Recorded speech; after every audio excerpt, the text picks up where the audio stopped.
মাগো, সবেমাত্র রণাঙ্গন থেকে ফিরে এসে শিবিরে বিশ্রাম নিচ্ছি। একটা বিস্তীর্ণ এলাকা শত্রুমুক্ত করতে পেরে স্বস্তির নিঃশ্বাস ফেলছি। মনটা তাই বেশ উৎফুল্ল। হঠাৎ মনে পড়ল তোমাকে। বাড়ি থেকে আসার পর এই প্রথম তোমাকে লিখছি। ইচ্ছে থাকা সত্ত্বেও তোমায় লিখতে পারিনি।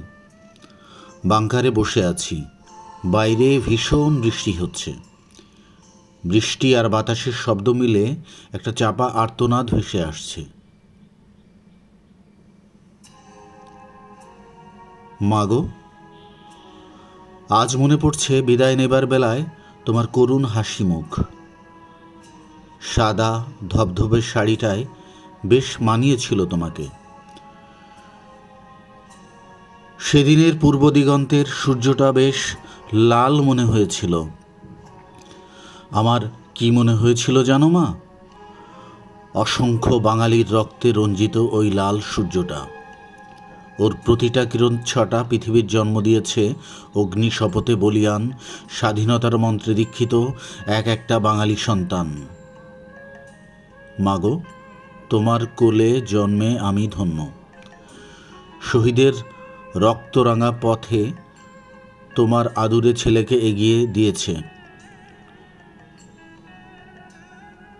ক্ষণিকের জন্যও তোমার বুক কাঁপেনি।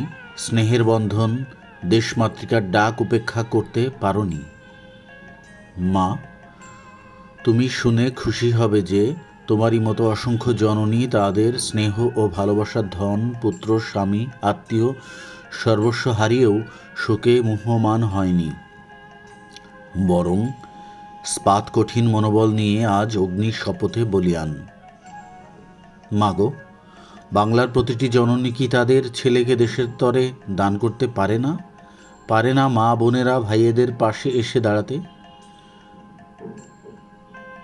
তুমি তো একদিন বলেছিলে, সেদিন বেশি দূরে নয় যেদিন দেশের শিশুরা মা বাবার কাছে বিস্কুট চকলেট না চেয়ে চাইবে রিভলভার, পিস্তল।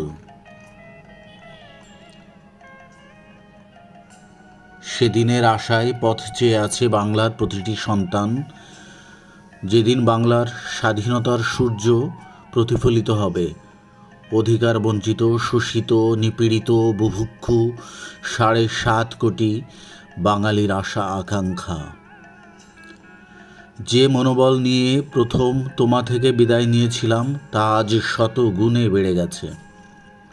শুধু আমার নয়, প্রতিটি বাঙালি খুনের হানছে মাতোয়ারা। তাই তো বাঙাল আনাচে কানাচে এক মহাশক্তিতে বলিয়ান তোমার অবুঝ শিশুগুলোই আজ হানাদার বাহিনীকে চরম আঘাত হেনেছে। পান করছে হানাদার পশুদের তাজা রক্ত। ওরা মানুষ হত্যা করছে, আর আমরা পশু হত্যা করছি। মা, মাগো, দুটি পায়ে পড়ি মা।